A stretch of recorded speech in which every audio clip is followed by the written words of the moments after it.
Agradeço a generosidade de Vossa Excelência, presidente. Quero cumprimentar Vossa Excelência, senhor presidente, senhoras e senhores parlamentares.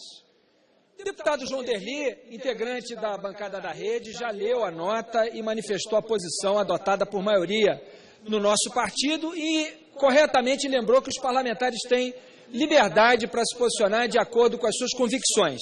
Então, nesse momento, depois do deputado Aliel Machado, outro integrante da nossa bancada, que expôs a sua visão pessoal, eu também vou apresentar a minha visão pessoal e a maneira como vou votar nessa questão. O nosso país vive um momento extremamente grave, contaminado pelo ódio, pela intolerância, que se simbolizam nesse muro da vergonha construído aqui na frente do Congresso Nacional, um dos feitos do senhor deputado Eduardo Cunha. Consegui pela primeira vez na história de Brasília que se tem uma manifestação com a esplanada dos ministérios dividida ao meio, simbolizando a divisão que ele conseguiu aprofundar nesse país e que não é boa para ninguém, não é boa para nenhum brasileiro de boa fé que queira construir um país melhor para todos. O momento que a gente vive é de extrema gravidade, pela gravidade do processo que nós estamos enfrentando. A coisa mais séria que existe numa democracia é desconstituir uma decisão tomada pelo soberano, o povo brasileiro.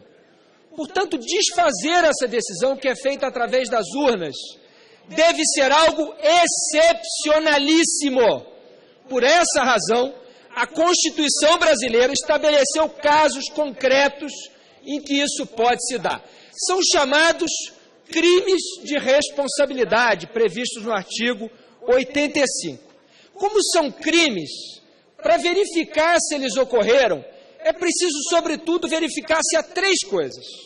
Primeiro, se os fatos narrados na denúncia correspondem de fato aos crimes, que os advogados chamam de tipicidade. Segundo lugar, verificar se na época dos fatos narrados, se a conduta já era considerada ilícita, em respeito ao princípio da irretroatividade da lei ou da norma. Terceiro lugar, verificar se os fatos narrados foram de fato praticados por quem está sendo acusado, no caso, a presidente da República. Aqui o juízo, a verificação da autoria. Então, é isso que nós temos que fazer, pegar a denúncia e verificar se essas coisas se encontram. Muito se falou sobre a decisão do Supremo. A coisa mais importante que o Supremo Tribunal Federal decidiu é que apenas o que deve ser considerado são os fatos relativos a 2015. Eu vi muita gente falando aqui da campanha eleitoral, de pedaladas em 2014. Não é isso que será votado. Estará sendo votado apenas o juízo sobre 2015. 6 decretos de abertura de crédito suplementar e atrasos no repasse de recursos para o Banco do Brasil relativos ao Plano Safra. Então vejamos exatamente isso. Primeiro, 6 decretos. Eles constituem crime de responsabilidade contra a lei orçamentária? A resposta é não. E por que não? Porque a lei orçamentária permitia que eles fossem baixados se a meta fiscal fosse atingida. E a meta fiscal, isso está no artigo 4º da lei orçamentária. E a meta fiscal foi atingida, porque esta casa aprovou o projeto de lei nacional número 5, PLN 5, que alterou a meta fiscal do ano passado. E a meta que se verifica ao final do ano foi atingida.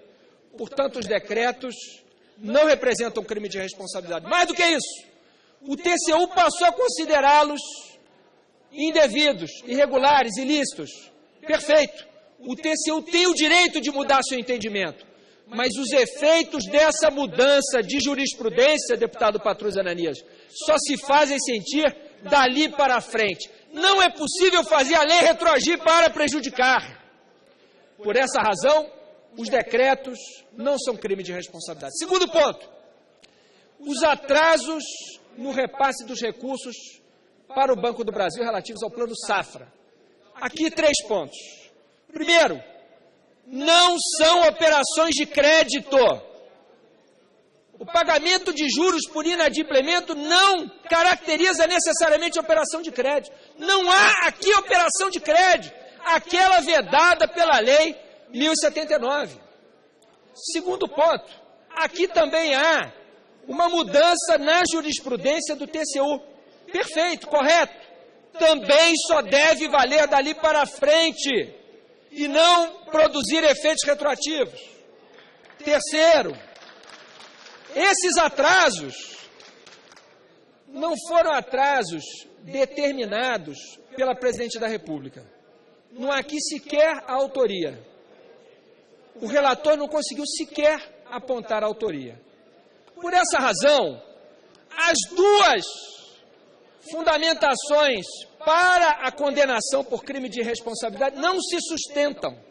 Não há outro voto juridicamente possível, a meu ver, que não o voto contrário a esse parecer. Que não o voto não. Como defendem grandes juristas, como Dalmo de Abreu Dallari, Fábio Conder Comparato, Celso Antônio Bandeira de Mello, Ricardo Lodge, como defendem os promotores e procuradores do Ministério da Público do Brasil, que divulgaram uma nota dizendo não há crime de responsabilidade. Como defendem os defensores públicos, que soltaram hoje uma nota dizendo não há crime de responsabilidade. Juridicamente não se pode dar esse voto.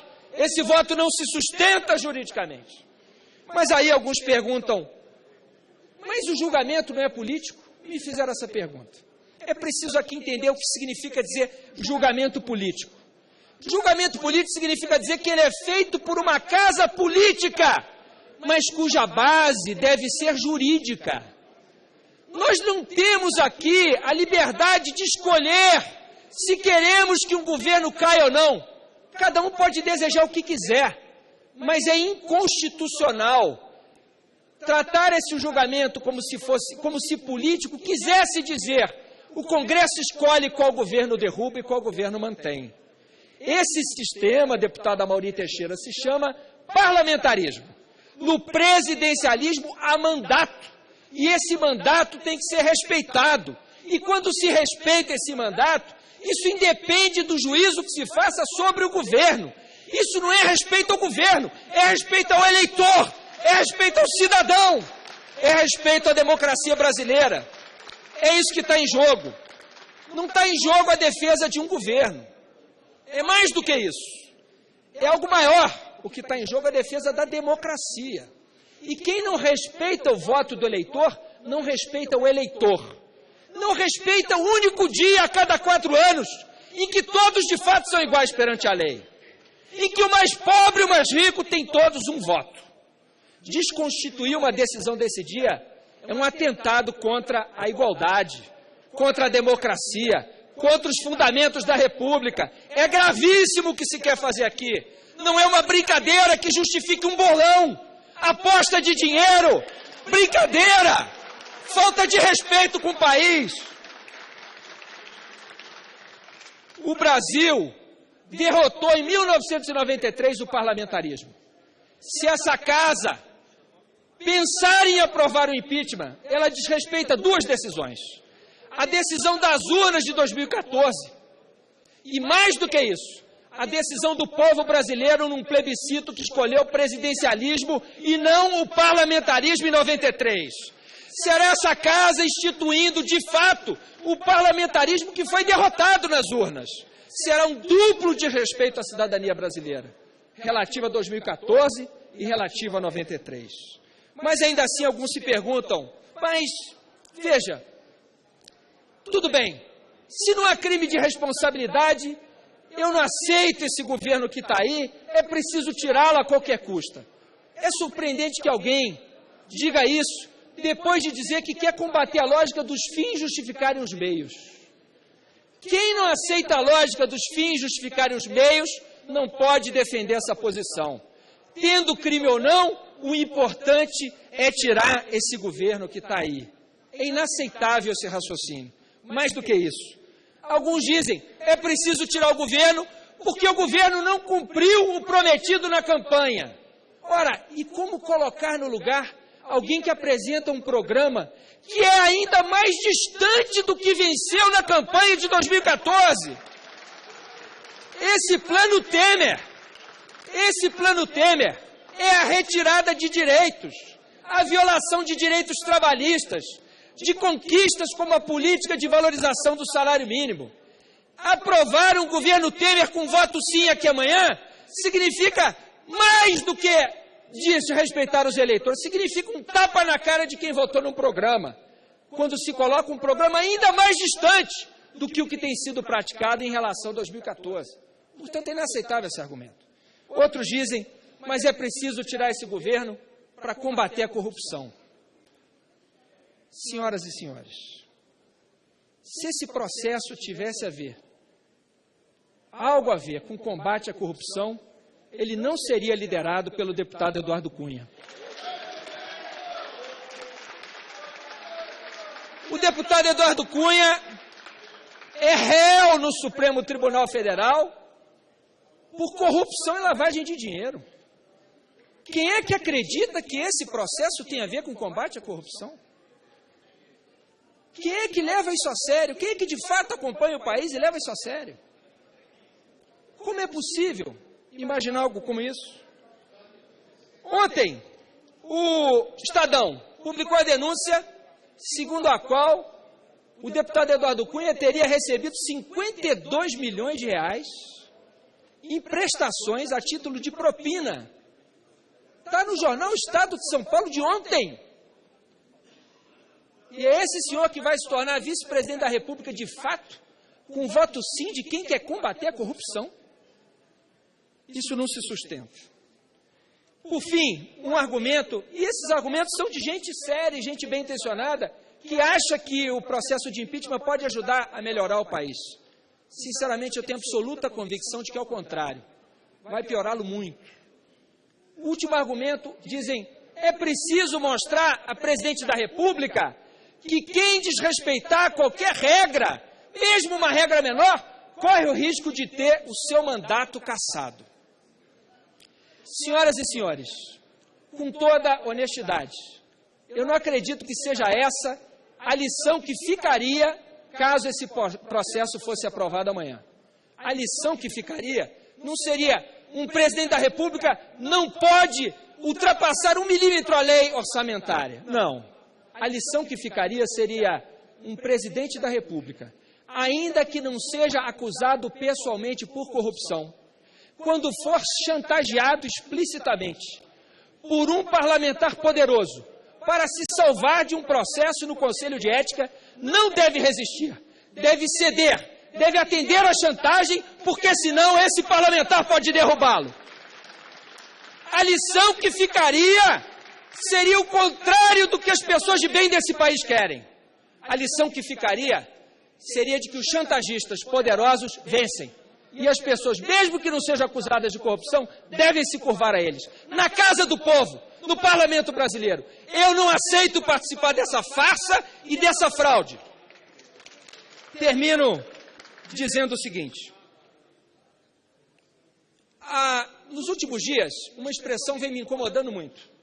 E diz respeito aos meus colegas e às minhas colegas.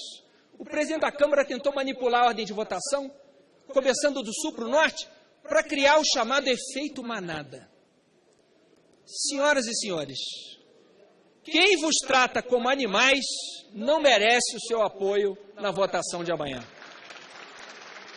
Quem vos trata como gado, quem imagina que as senhoras e os senhores não vão votar com a sua consciência, mas de acordo com o número do painel? Quem imagina que as lideranças políticas que chegaram aqui não vão votar de acordo com a sua consciência, estão diminuindo os deputados e as deputadas? Eu não aceito que tratem vossas excelências desse jeito. Eu quero falar a vossas excelências que o mais importante para todos nós, independente da sua posição, a minha eu tenho e está clara, é que cada um olhe diante de si mesmo no espelho e diga: eu vou participar de um julgamento e eu sou obrigado a ser um juiz justo. Eu não vou fazer um julgamento injusto. Eu vou votar de acordo com a minha consciência. Eu vou votar de acordo com o respeito que eu quero continuar tendo por mim mesmo. Eu quero poder continuar andando de cabeça erguida, mesmo que muitos não compreendam. Mesmo que muitos não compreendam, eu tenho o dever comigo mesmo, de respeitar a minha história, de respeitar aquilo que me fez chegar até aqui. Ninguém aqui chegou aqui por acaso.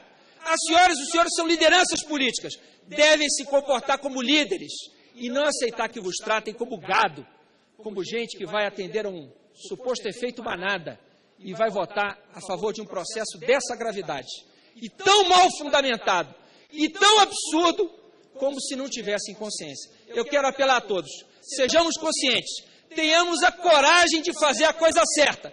Amanhã, digamos não ao impeachment, sim à democracia e sim à Constituição brasileira. Muito obrigado. Tem a palavra PT do B. Vossas Excelências do PT do B.